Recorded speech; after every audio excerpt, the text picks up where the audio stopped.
Right. Welcome back, everybody. I'm your host, Bruce. And I'm your host, Pete. Hey, Bruce, what's going on with you?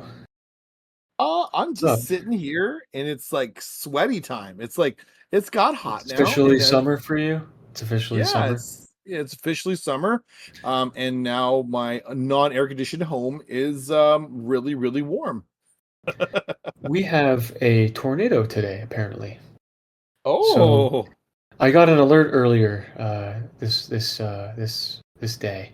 So I don't know if it'll carry over tomorrow, but it's been raining pretty hard for the last few hours. so I mean, I was reading some sort of report that that Tornado Alley has actually shifted a little further to the east of the United States. I wouldn't be With the surprised. Yeah, No. I wouldn't be surprised. And consequently, we're starting to see tornadoes emerge in areas of the country that had never seen much of the way of tornado action. Yeah. The fact that you are in Ohio and seeing a tornado doesn't shock me overly. Oh, now the fans can come find me. What have you done? Just kidding. Okay, Okay. it's not like I told him your address was. Oh, I'm not going to dox Pete. That's brutal. Please don't do But that no. to me. Well, anyway, what's what's one thing you're looking forward to before we start? What's one thing you're looking forward to this summer? Well, I'm looking forward to some time with my kids. I always look forward to like the month of July. I spend with my family, and I'm home. I Nice. then go away for August, and I work at a summer camp, and that's pretty widely known if people know who I am. So I'm looking forward to being home with my kids and not having to get up at 5:30 in the morning every morning. I'm going to be honest. The biggest thing I'm looking forward to is on day one after the school is over, getting up at let's call it even 7:30 in the morning. Probably about 7:30 be wake up time. Yeah. And after I get my kids their breakfast and everybody gets, dressed for the day, just sitting on my couch with a cup of coffee and the newspaper. I like an old man Yeah. There you and go. just 20 minutes of I'm enjoying my coffee and I'm enjoying reading the newspaper. That's good. Yeah. How about I you? What do you I don't have much free time anymore, but I'm gonna surprise my family for American Independence Day. I say American because I know you're Canadian, but It's true. I'm gonna surprise them. It would be cool to come up again for Canada Day. It was a lot of fun, but it won't happen this year because I'm working that day, No, unfortunately. it's kind of a weird it falls midweek this year and it's kind of uncool. Yes, yes. But anyway, And I'm gonna yeah, surprise them, and I think they'll appreciate that. So that's gonna be something I'm looking forward to. Just to show up randomly, excellent. and they'll be like, "What are you doing here?" I'm like, "I took off." Haha. Joke's on Now, you. does your family have any like an Independence Day traditions, or does it just show up and a Usually a just day with the fam? that's yeah. Usually it's just a lot of my immediate family has been gone for a while, so it's usually pretty small. But we like to do hamburgers, hot dogs, the simple stuff. Um, Ironically enough, they shoot fireworks pretty close to where I live, so I don't have to go too far to just like I just usually sit on my back porch with my parents and my sister if That's the she's best, around, isn't and it? That's just the yeah, it's best. chill. And like I don't know, it's just I'm very blessed because uh this is just a day trip, and then also I have off that day for the first time in a long time because I work for the local county, so I don't have to necessarily worry about Friday, like travel plans, Mhm. because that day is insane. The Independence Day for America, travel plans are nearly impossible. So even just driving across the state sometimes can be ugly. So I am very blessed that I am able to take an off day and go out there and see them. They haven't seen me in about, half a year or so, maybe a bit longer. So it'd be Right. nice to see them. But anyway, Absolutely.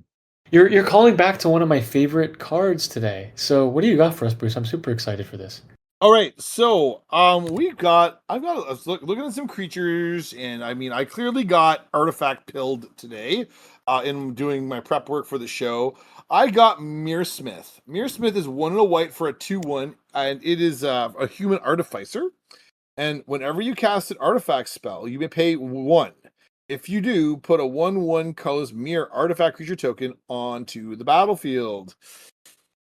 So, Pete, is this your favorite card or one of them? It's just a card I've always liked a lot, like the design space for it, because I feel like it calls back to a simpler time when it came. And mirror tokens. I love the token and the lore Yeah. behind the creature type. But it's cool because this card works with a ton of different like commanders and strategies that care about artifacts or tokens. And I like that it creates you pay an extra, you get to curve out with potentially a little bit more value. It's a bear with it's a valuable bear. It's not the most valuable bear, but it's a valuable bear. Yes. You Yeah. know, Well, so yeah. the other thing though is I've never actually played it. It's always been like in my 105 or 110 because of the fact that its stats are bad and it costs one kind of like Mentor of the Meek when it comes to the tax of trying to get the value. It Yes. creates some awkward situations where sometimes like you can't let the artifact if it said ETB, that would be great because then you can just pay the cost with the rock you just played to get the 1/1. Yeah. But because it says cast, yes, if they counter it, you still get a 1/1 potentially. But we're in an Yeah. era where 1/1s are mediocre and especially in white there's better ways to make tokens faster, and especially artifact related tokens. But Bruce, what kind of piqued your interest to call back to this card? So I was going through the Final Fantasy stuff, and Yeah. Sid, Yep. I'm like, oh, like this, I'm like, I every time I look at the card, I'm like, this looks appealing. There's something like in me that's like, I don't know why I want to do this because I'm sure it's not that good a deck, and it's probably, and if it is any good, it's going to be like, oh, you have like 12 copies of Sid in your deck, and you're just dang. But I like the idea of Sid cares about artificers. This is an artificer. Sid cares about artifacts. This makes more artifacts and also cares about artifacts. Like it's Yeah. just the two cards go really, really nicely together. And like if you're all excited about Final Fantasy, and I kind of am because I remember playing some of the games when I was a Sure. teenager, and I'm actually like, do I really want to buy any of the other ones off Steam now and like sink 65 hours into some of them and try them? Probably not. But Right. like but the truth of the matter is like I'm kind of excited for Sid. And so Myrsmith plays right into that strategy. I know there's a lot of other people like Final Fantasy is super like stoked right now. Everyone's all about it.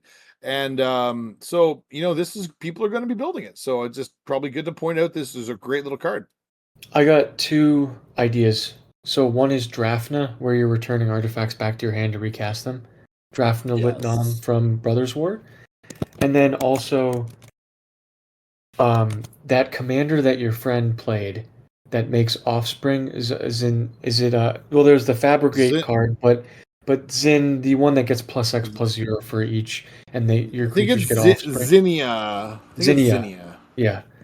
So Zinnia and the other, the fabricate creature, I forget I think she starts with a C, but it's those were the two other cards that popped out to me when it comes to like one gives everything fabricate, the other one gives your creature offspring, so you could potentially make a ton of copies of Myrsmith and then make a ton of 1/1s. That would be a Yeah. really fun and neat way to do it. So And then just some because ideas. you're getting into artifacts, you can like get into improvised stuff if you want. Because you're making mirror Right. tokens, you get into convoke stuff. You can get into like there's all sorts of really cool things you can get into, and I'm like, I kind of like the space. And then you can play a whole bunch of Sids in the deck because you can play, all of them. Right. So like it's kind of neat. Like I kind of like it, and I'm like, all right, I'm kind of in. Like I don't know if I build the deck or not, but I might kick around the Sure. notion on Moxfield just to see what it looks like. Because I think it's actually pretty cute, pretty Well, fun. that and Kind of Sid is like on average $3 a pop, so that would be kind of yes, expensive to buy like them. I would totally be okay with you buying one and then just just running it as commander. just Yeah, running it and then just you know proxying the rest. I feel like you shouldn't yeah, limit somebody from being able to play like the Shadowborn Apostle deck just because they are $3 a piece or whatever they are now. yeah. But Anyway, there's over 200 artificer creatures as well, so there's a little bit of that they kind of have a lot of synergy together. So that's kind of neat. A nice little flavor win for that type of creature. So anyway, indeed. All right, what do you got tonight? okay, so I have a cycle of my own. Get it? Because Sid cycles. Yeah, Okay. cycles. I got it. I got where you go with this. Okay, what do you So got for us? the Neon Dynasty Kamigawa set brought us some new dragons, right? Back when that set released. I love California Roll. Asushi the Blazing Sky is probably the most popular out of all of them to be played. Um, the creatures are very cheap, like price tag wise, and they all do Mhm. something rather interesting. I want to highlight though the three that I think are underplayed. So the one I want to highlight, because Asushi is the red one and Junji is the black one. Junji is a nice reanimator effect. It's a good card. Mhm. Kyota is the white one. It's a 5-color deck that you can make something indestructible, and it buffs itself by paying Wooburg. But the three that I want to highlight is Kura the Boundless Sky, Kairi the Swirling Sky, and Ao the Dawn Sky. So I'll start in order here. Kura the Boundless Sky is a 5-mana 4/4 with flying and death touch and mono green. And when it dies, choose one. Search your library for up to 3 lands, reveal them, put them into your hand, then shuffle. Create an XX green spirit creature token, or X's number of lands you control. I'll explain the other two, and then whatever you think might be the most playable, we could just talk about that first, just to keep it so I'm not like going back and forth with H1. Um, AO says it's a 5/4 with vigilance and flying. When it dies, choose one. Look at the top 7. Put any number of non-land permanents with total mana value 4 or less from among them onto the battlefield. Put the rest on the bottom, and put 2+1/+1 counters on each permanent you control. That's a creature or vehicle. And Kairi the Swirling Sky is a 6-mana 6/6 with flying and ward 3. When it dies, choose one. Return any number of target non-land permanents with total mana value 6 or less to their owner's hands, or mill 6 cards, and return up to 2 instants or sorceries from your graveyard to your hand. I'm sorry that was a mouthful, but you Yeah, get the yeah, idea. They I give you do. a modal choice. So, Hmm. which ones do you think? Because Asushi and Junji are rather played a lot, because they're just very flexible in that those types of colors pies, and Sushi has a bunch of infinite combos with it. But the other three, I haven't. I played Kura once or twice. I never played the blue one, and the white one I played maybe once, and might have traded Right. it in Yeah. years ago to Yeah. get some other value from a store once. You know what I mean? So Right. So I've tried Cura in a Fang the the mono green poison commander deck that cares about death touch creatures. okay, Um, and I was a little underwhelmed by it, but it plays into the theme of I'm going to poison the bejeebus out of you. Um, I have played Kairi, and I have been always underwhelmed with the effect. So the bounce effect of non-land permanents with mana value 6 or less come to their owner's hand, like that. So you get 3/2/2, like 3 2-mana things. Maybe you get a rock and a thing. Like it's never good enough to get enough off the board to make it really impactful. And then the other mode, which is like mill 6, put 2 artifacts, or sorry, instant sorceries back in your hand, sounds like it should be good, but I've always found it again takes too much setup in your yard most cases. And then Ao was actually there was a standard deck that played around yes. with Ao. And so there is something there that it interests me. And in Commander now having things where it can hit up to mana up to 4 mana value means you're probably going to be able to hit in that top 7 pretty reliably. So I don't know if what that does. Like that to me actually kind of feels like food chain commander time, which is like kind of not cool. You put it like some sort of like you want to make enough mana where you could recast this a few times. I don't know how you get there. I haven't figured that out, but there is something there where that's kind of combo tastic. You can do some really gross things. So I think the white one out and is probably of those other three probably the top one that I'd be looking at. Do something goofy with. So AO has some infinite combos actually with Workhorse, one of my favorite cards in Magic as well. Oh, But basically, we won't get into that. It's basically just token doublers and some sack outlets. But right, yeah. anyway, um, AO, so I'll go backwards. AO first because you mentioned it last. I could see AO as a top end card that allows you to cheat something out or buff your team to win the game later, like in an Yeah, aristocrat style deck. It puts 2+1/+1 counters on each permanent that's a creature or vehicle. It's pretty underrated with something like Smuggler's Copter because you get a 5/5 that loots as well. Um, and white has recursion effects, green has recursion effects, so it's like yeah. it's a nice way to like Cathar's Crusade your boys and your girls and your things and everything else, your dragons. um, All the things. but all I know is that that one's pretty straightforward, I'd say, right? Like you're Yeah, either probably gonna yes. try to you can't pull lands out, which is unfortunate, but you could even put this in like an artifact based deck where you're trying to get some mana rocks Right. and you're Yes. using it to block or whatever. But okay, so that one's all right. Um, the blue one, Kairi. I was thinking like you bounce back your Snapcaster Mage back to your hand. Yeah, Um, like that's what like you're something doing. like that, or some sort of like combo style where you're trying to abuse the ETBs on your own side, not necessarily on your opponent's. Um, Yeah.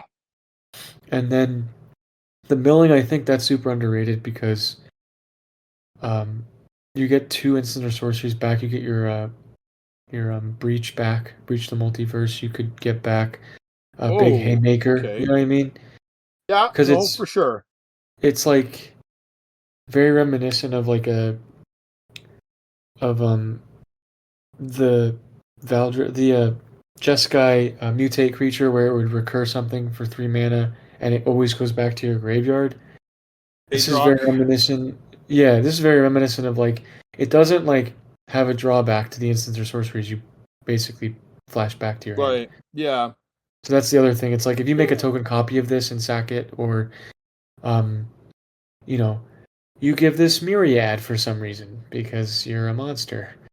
Um, Well, we're yes, and so no, I mean, there's definitely ways to uh, abuse it for sure. And I'm like, I don't want to say people can't. I've tried it, and I'm like, I haven't tried it sure, in the sense like where I have to be where I want to control the bouncing. So I have a sack outlet that I can like use with Kairi to get the effect, and sure. then recur her to do it or duplicate her or something. Like this gets silly You if you can could, make multiple copies and they start or sacking and they get just sacked and yeah, this and that.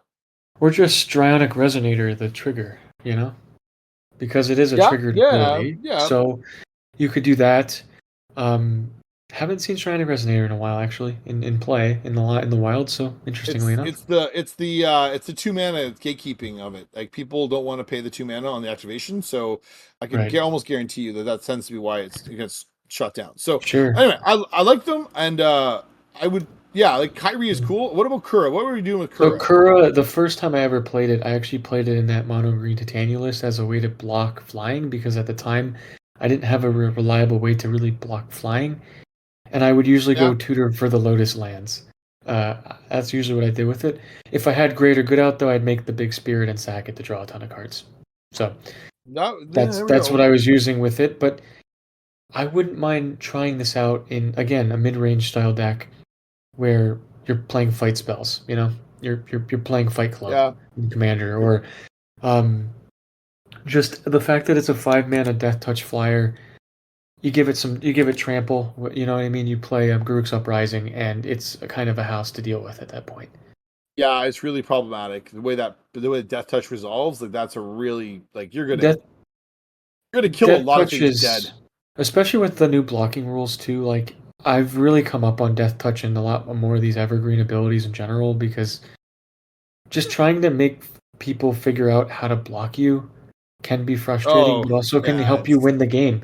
Like again, creatures are king, so it's just one of those situations yeah. where the stats are like all these cards, in my opinion, have pretty decent stats for their rate of mana, and I do like the choices you get to make with the card. So anyway, not to continue on any further. We've covered this, I think.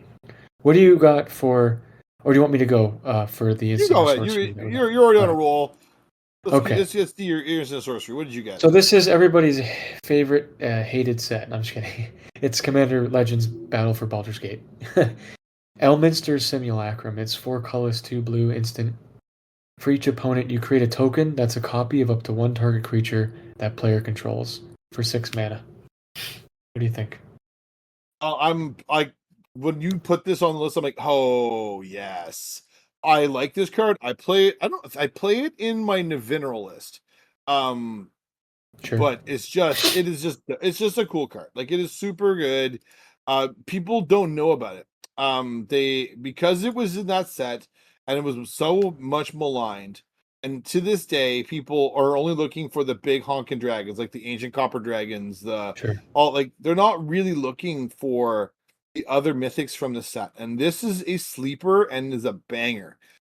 And I like absolutely fully endorse this card 100%. I know the 6 mana on it is a big ask, but if your opponents even have 3/4/4s or whatever you found, you're probably getting your value out of this card. Um, and if they have something crazy good, now guess what you have? You have a crazy good card and and the best thing on your opponent's boards, other two boards. Like so, there's very little drawback here. The only thing is you have to be in a deck that can cast double blue and hit 6 mana pretty reliably. That's really So the only things. if it was me, I'd copy it like a Solemn because I get some value. But also, honestly, even playing this at instant speed to get like a Rex Sage, I mean, to Yes. to get that and then or instant speed blocking, right? They swing with the Oh evasive creature yeah, that has yeah, flying or something. You get to copy their flyer and trade with them. And I think that's a yeah. pretty solid deal. The fact that you get to target 3 creatures, you might It's be saving a huge. huge discount on mana. I could see this in blue white with a lot of the token Yes. doublers, like the um the 6 mana card from uh, Caverns of Ixalan that gives triple the creature tokens, so that's kind of spicy. Mm, Because you get sure. it's Yeah. Ogier, it's the white one. Yeah. Forget its name. Let's see. The other stupid things you could do with this card, you could copy somebody's indestructible god. Uh, I don't know. You could. There's just other weird. I'm sure there's weird things people could do. Like you could copy a Sheoldred. Why not? You could copy. If you're being, pre DH level, you could copy the creature planeswalkers, the Gideons of the world. Yeah, there's lots of cool things. Like I mean, and it feels very reminiscent to Clone Legion, which is Yes. like another 9 big mana, honking. 8 mana. Yeah. Yeah, and I feel like this like probably gets you what you want in most of the cases anyway, and costs a little bit less mana. So I think I really like this card. I already play it. It's $1.75. And $1.75, you can't go wrong. Like this is just good value for a card that's going to do good work for you. And I'm here to endorse it, Pete. No question here. Alrighty. What do you got for us? All right, I got something that's going to help me deal with like something that's difficult to manage. So one of the things that always makes people sad is when your opponents have got hexproof or creatures with high ward costs. Looking at you, Voja. So blot out. Blot out is 2 and a black, and it says it's an instant. Target opponent exiles a creature or planeswalker they control with the greatest mana value among creatures and planeswalkers they control. Pretty simple edict text, but it probably means that you're going to get their biggest, baddest thing and get it dead. Alright, so I just wish that it was something like Soul Shatter where each opponent has to do it. Right? Yeah. That's the only Yep. thing that I wish for this type of effect. However, I mean, there are just so many. Like, Planeswalker hits Planeswalkers, which is pretty nice. I mean, not that many people in a casual setting would play No. Yeah. Planeswalker. Yeah. However, Yeah. I mean, a lot of people play Elspeth at 6 mana. A lot of people will play the Flicker one that wipes the board, Wandering Yeah. Emperor effect. I could see people playing, if they have the money, to play OG 4 mana Jace, Fate Seal Jace. Uh, you know, I forget, Mind Sculptor. Yeah, yeah. I'm trying to think what else, but I mean, it's not terrible. I guess you could make friends with the table if you get rid of like the big bad Voltron commander, too. But I don't see much of that anymore, so I don't know if that's Right. necessarily something. But the fact that it's only like 5 cents or whatever, 15 cents Yeah, it's like 5 is great. cents, Is right? nice. Yeah, that's pretty nice. And like it, and like there's lots of, yeah, the 5 cents versus Soul Shatter, which is like $3 right now.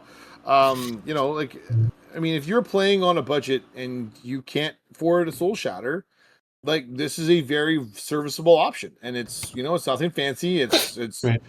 the only reason people might not have heard of it is because it's from that weird set with the Aftermath set from March of the Machine. So not a lot of people pop boxes of that stuff, because it was kind of a weird product. But like the set has proven time and time again to have very serviceable cards, and I think this is just another one that's just kind of like, it's a very meat and potatoes kind of card. It's not going to wow anybody. Ooh, that, like, it just does the thing that you want it to do. And it, like, I mean, edict effects are powerful because you can work around the hexproof, or they work around the ward, a cost of a creature. And now you're going to make sure you get their biggest thing. So Voja can go kick rocks, or Mhm.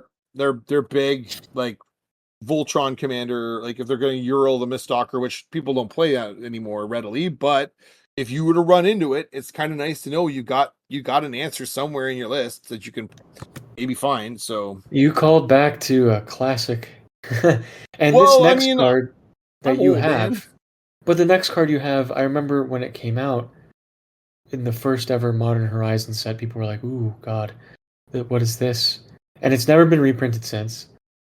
And it's Oh, a weird alternate win con. So, what do you got for us? oh, I got Mirrodin Besiege, 2 and a blue with an enchantment. Mirrodin Besiege enters the battlefield. Choose Mirren or Phyrexian.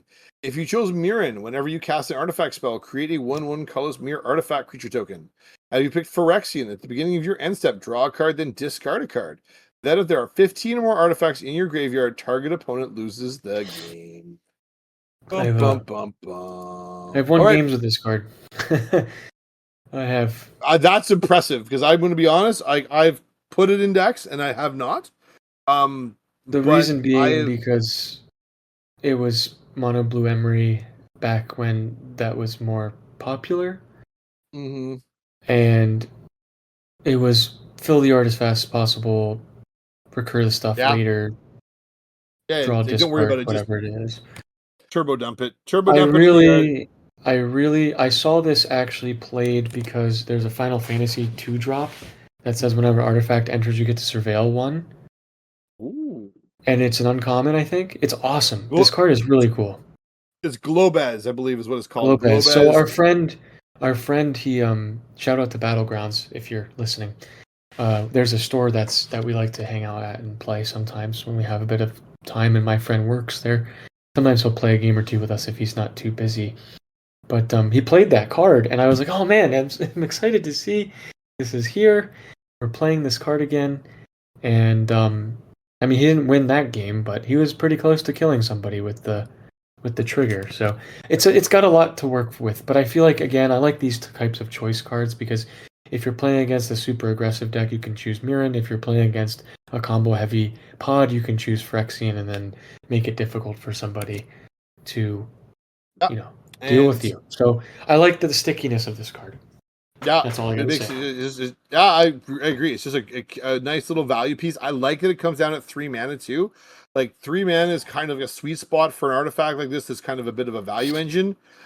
Because if it's 4 or more, you're like, people are like, I should cast something more impactful. At 3, you can play it like and get it online quickly and get moving. So I like it. It's I could see this with Archway of Innovation. It's the land that gives improvise. You yeah, could play this on turn 3. You could play like two drop artifacts on turn 4, get 2/1/1s, and then suddenly next turn you're cheating out like a Portal to Phyrexia or something crazy. yeah, yeah. I could totally see that. So I was looking in the context of Sid again today, but yeah, you're absolutely right. You can do that. you're obsessed with Sid, and I think that's Well, I awesome. mean, I got all, like I said, I got all artifact pilled, and I'm like, oh, artifacts. Okay, so And I'm obsessed with crappy 5 mana enchantments. So here we go. okay, what do you got? 3 mana is my obsession when I'm drafting. I always tend to overdraft too many 3 drops. And in the Magic Commander Wild, it's always 5 mana do nothing cards. But anyway, this card actually does something when it enters. Skybind.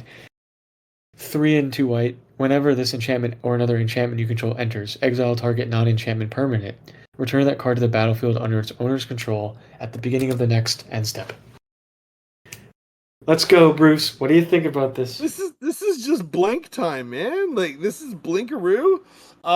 So yeah, no, like you can't go wrong. Like this is like we all know the power of blink decks. Like Brago and Thassa and all the blink things are super good. And this is a blink thing that you can potentially trigger multiple times. If this goes in like your Enchantress style deck, you're blinking something endlessly to get all the values all the time. So, I mean, there's not a lot to not like other than the fact that 5 mana, it comes down and potentially does very little. I mean, yes, you blink your value target, your Solemn Simulacrum, your whatever. You could use it on your opponent if you need to remove a thing too that just needs to get out of your way to attack into them, which is like I guess that's a thing you might want to do once in a while if you want to remove their troublesome piece. I like the fact that it's probably not going to attract any attention from your opponents. They're going to go like, could kill that, but that's not killing me. I need to kill the blink, like whatever you're targeting with the blink. But you know, you could blink 2, 3, 4 things in a turn if you can play a bunch of cheap enchantments, and like that's things like the like any auras, or you're putting like the what are the ones from Kaldheim that were the runes? Like the runes were kind of yes. were good, or the cartouches and stuff like that. Like, there's a lot of like cheap auras you could play on this and blink all sorts of things and just get crazy value out of it. So I like the cards, and it just leans into a very like we know blink is a very tried and true wrong archetype that people get into and they go, me giddy up, I'm going to do all the things right now. So, my idea, I don't want to spoil because I'm currently building this deck, but I will say enchanting ours on other people's stuff and then getting them back later. And this is one of the ways I'm gonna use this ability to do that. The other thing I was considering too was there are cards that you can blink like planeswalkers to reset them, and then they could blink this. So Venser, blue-white Venser, you could blink it, exile the Skybind. The Skybind comes back and blinks the Venser. So that's another thing I had thought about that I think works the way I wanted to. But Venser the Sojourner is what I'm thinking of. So exile target permanent, return to the battlefield at the beginning of the next end step. Okay, so you could continually do that to protect like the most prominent piece of a thing that you're trying to keep alive. Or you could always end the turn and leave it in exile forever. That would be kind of cool. With like Sundial of the Infinite. Yeah. I think because it's the next end step, right? If you end the turn, then everything on the stack goes away, right? So I was just doing a little bit of cursory looking, and I forgot this one. This plus Parallax Wave is absolutely disgusting. Oh no! Yes, because then yes, but it doesn't blink the Parallax Wave. It just makes everything difficult. Yes, it makes everything very difficult. It's reminiscent of there's some really dumb stuff out there with like Opalescence and like other where you would blink things and then you would make the game a draw. Let's not get into that, okay? I don't want to. No. I remember when we did that combo episode like a long time ago, where we should bring that back at some point. All the dumb combos we found where like it's like, oh, this it's a draw, So yeah. This card is one of those cards where it's unassuming, but then you trigger it a few times and people are like, what does that do again? Not what I wanted to. Oh shoot! Yeah, no. So yeah, I mean, I like that it's the next end step, so it's fair. It's not like just Yeah, complete flicker. yeah. But again, a card that's never been printed and probably won't be reprinted anytime soon. No, It's it's 25 cents, so there's no demand for this card. It's kind of a kind of an out there choice. That's pretty cool. Now, if we were talking before the show there, Pete, and you were yeah, talking about your approach to some lands in your deck. sure. Hit me with some knowledge. What were you thinking about with lands? All right, real quick here. So I've gone through cycles where I will like put specific lands into decks because the mantra I live by when I build decks is the lands make the deck. All right. A wise man once told me the lands make the deck. When I started to invest more into Commander and spend a little bit of money here and there, I would buy fetches first or fix duels like Drowned Catacomb, stuff like that. Underground the Pain lands, I bought a bunch of those back in the day as well. Unfortunately, before they were a bit more expensive back in the day. Now they're very cheap because they're Yeah, put in precons now, which is great. But that's besides the point. I've been coming up higher on cards that I thought that initially I was just like these are too slow or like these are too risky. So a simple example is Exotic Orchard. Granted, it's printed in all the precons now, but back when I started playing, it was rather it wasn't as reliable as it used to be, or now as it is now. I'm sorry, it was unreliable because now we have more reliable ways to color fix ourselves. Thus, right. Exotic Orchard doesn't hurt anyone really, and more people are playing 2-color, 3-color decks in general because they're more powerful. You can do more things, do more of the stuff. The other cards I was considering too were some of um, some of the lands that you can like sack, like Blighted Woodland. I haven't played it in a while, but Blighted Woodland is pay 4, sack it, get 2 basics, or like Myriad Yes. Landscape does it too. But um, something like that where like I'm coming up slowly more on those cards again. Where back in the like when I started playing and when I was getting more into deck building, stuff like Prairie Stream I would cut, like the Tango lands. But now Right. I'm coming more up on them. I still hate Karoo lands, but I do like Karoo lands when I'm playing DFCs. So I've been playing more DFCs as well. Like even some of the Right. cheaper ones that aren't that expensive, like the Steel Effect in red. I play in like a deck or two Oh, because it's okay. just a utility thing. If I feel like I'm behind, I could take a little bit of chaos in the game and kind of influence the game in a way if I feel like I'm not doing much in that game. And then picking up a DFC and like an aggressive deck. Like I have a Gruul deck with a bunch of DFCs for fight spells. So it's Yeah. nice to pick up the DFC and then play it later um, on a Yeah, later for sure. turn. So, folks, just a simple caveat. It's good to play budget stuff and see what works for you. I personally don't like Scrylands as much as I used to, although some people swear by them. Um, so there's that. I'm playing like Cephalid Coliseum now in certain decks. I'm hmm playing stuff like that where like never really considered it, but now I am. Hideaway I'm still pretty low on because I think it's too slow and dirtily for what it does. However, again, there's always an exception to the rule. So sometimes Yeah. people can just use Hideaway in a very effective way. So again, that's it. That's all I really have to say about that. And we'll probably dive into that here and there on some of our episodes too, because they're always printing new types of lands in sets. You know, they printed the towns in Final Fantasy. There's a few that do some really cool stuff. There's one that you can sacrifice, mill, and return a permanent to your hand, which is awesome. Bruce, go ahead. Well, Sorry. I mean, I think we should clearly at some point we'll have to do a deep dive on what some of these towns mean for us as Sure. like, to our mana bases because I think that's something that is worth a good look because I think some of them are really are quite good and need to be really like sort of fleshed out where they go and how they impact building our decks because we haven't seen lands that have spell like effects the way they do because they're all adventure lands. Well, at least the good ones are adventure lands, and that's again something that we need to parse through as players. How does this work with what our decks are doing? So, yeah, I Right. think you're absolutely right there, Pete. Like looking at and going back and reevaluating mana bases. I'm not far off. I've increasingly, and as much as I don't like tap lands, The one tap land I've actually going back to look at is the ones with Streets to New Capenna, where you can sack Yeah, them the for a sack land. lands and gain life. Yeah, it's good.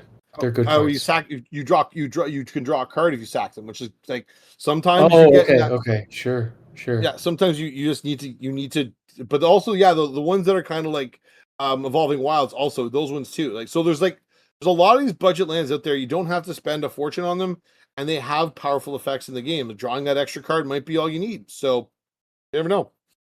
I used to play a spawning bet a lot, like in certain token Yeah. decks. Yes. I mean, that was back when Magic was slower, but I used to do it because it would create mana later, and then sometimes I'd recur the land here and there, or like Sun Titan. Dude, Sun Titan is an all-star still.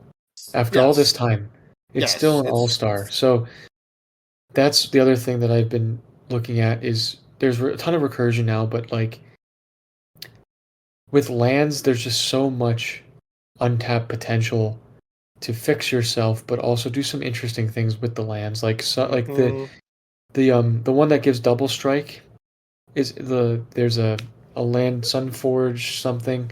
It's I forget where it's from. There's one that gives vigilance and haste and +2/+0 as well. Yes. Yes. Cathar's something or other. Yes, I know the But one you're anyway, talking about. so some of these lands, it's like they're slept on because they tap for colorless and they have an added effect. But we're at that stage in I think in the game where there's so much value, so many permanents. Giving +2/+0 and haste can be a potential way to push damage to allow your creature to do something else that might be rather interesting. So again, just a small little token of thoughts about as they print more lands and more sets. There's going to be some sleeper hits in them. Um, and I'm excited to see what they do with it because even those adventure lands from Final Fantasy are pretty interesting, especially for commander players. Commander players are eating them up, buying them Yes. out. So Yeah. that's another thing I like that they did with this Mm-hmm. was that they Mm-hmm. took a card type they haven't done yet. I mean, dear God, when we do like battles with lands, it's going to be a mess. But that's Oh my goodness. we'll see Oh what my goodness. happens. Yeah. Anyway, lots more to talk about. Lots of things out there for us to discuss and go and push late. So anyway, but Yeah. I think at this point it's time for us to wish you all a good night. Take Thank you care, very everyone. much. Later, everybody. Thanks for coming. We'll talk to you soon. Bye.